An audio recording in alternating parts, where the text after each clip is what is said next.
อ้ยขอยละเงิดละเงาะนำคนเฮานี่เด้บ่น่าเชื่อเลยบ่เชื่อคนหัวม่นกินข้าวนี่บ่น่าเชื่อบัดสิซอยก็ซอยอ้ายขี้ขลาดนี้เอ้ยรู้จักเราขี้ขลาดก็ยังไปซอยบ่จักลาคิดนำคนเฮาบัดคนดีๆนะพิการหูหนวกตาบอดแขนขากุดคนไร้ญาติบ่อยากซอยอยากซอยเหลือโอ้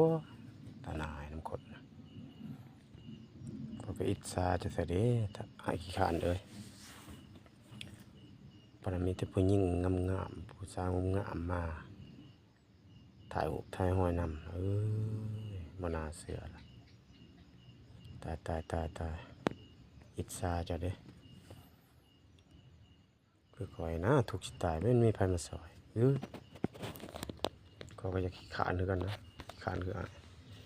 ขี้คร้านมีคนมาช่วยเหลือได้เงินได้คำยข้อยขี้คร้านจัก2มื้อเมียก็ยังสิปาล่ะก็ย้อนถามแหน่อ้ายขี้คร้านนั่นชมว่าขี้คร้านตอนกลางคืนแล้วแต็บได้จักดอกว่าบ่ยันบ่แต็บให้ใช่ไหมจักเมียหาว่าขี้คร้านแต็บก็บ่ได้เลยเว้ย